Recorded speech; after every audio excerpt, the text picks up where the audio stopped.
You know, sometimes we talk about self love like it's this solo mission. Quiet baths, journaling, affirmations, taking time for ourselves. And yeah, that's part of it. But I've learned that some of the deepest love you can show yourself actually comes when your heart opens for somebody else. Oh, this is practically mindful shit. Loving myself while I'm losing it. Missing all. Oh, this is practically mindful shit. Present moment with a little twist. Having a ball, having a ball. Jeremy and I had our godson for a couple of hours one evening. The girls were out, so it was just the three of us. Quiet house, toys scattered across the living room floor. He's one. And even at one, he's got preferences, specific videos he wants to watch, songs he wants to hear. It's not always the same rule at Aunt Stacey's house, though, because I'm his aunt and his godmother. And I like to open people up to new things, even little people. So we were going to try something different, something new for him. But if that ended up making him miserable, Aunt Stacey wasn't going to make him sit through it. I was going to find something else that would please him instead. I had laid a blanket down, gave him a handful of Cheerios, a few toys, and turned on Shrek. That's a movie my girls grew up on.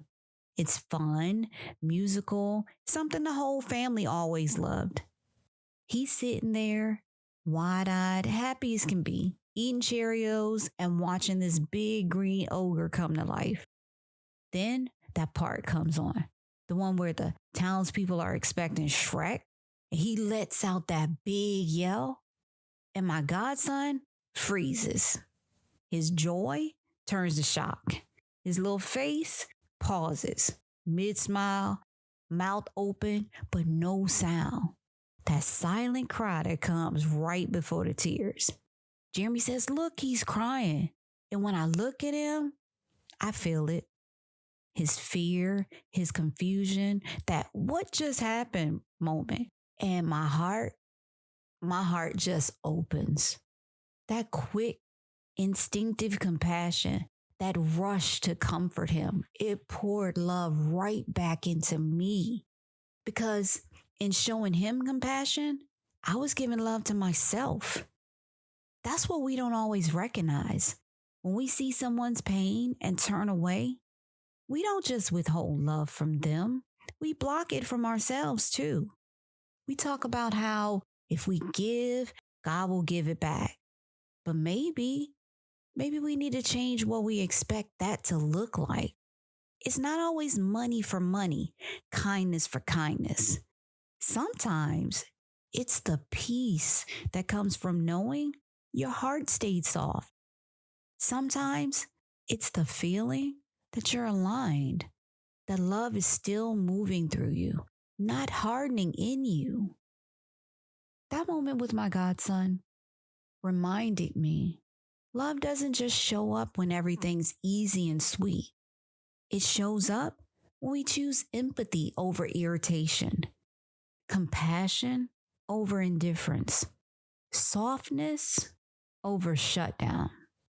And every time you do that, every time you let yourself feel for someone else, you're reminding your heart that it's still open, still capable, still alive. That's love. That's alignment. That's self-care on a soul level. You know, the more I think about it, the more I realize that compassion isn't just about being kind to someone else. It's about keeping your own heart open. Because every time you choose empathy, you're reminding yourself, love still lives in you. We spend so much time trying to protect our peace that sometimes we start building walls instead of boundaries. But compassion, that's what keeps the walls from turning to stone. So today, let this be your gentle reminder. When you soften for someone else, you strengthen what's sacred in you. When you see someone hurting and you lean in instead of looking away, that's self-love in motion. And if nobody told you today, you're doing better than you think you are. You're learning how to love in both directions.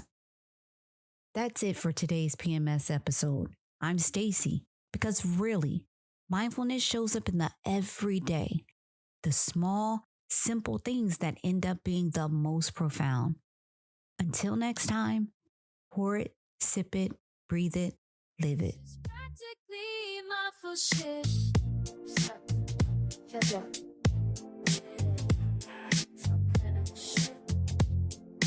Pour it, sip it, breathe it, live it.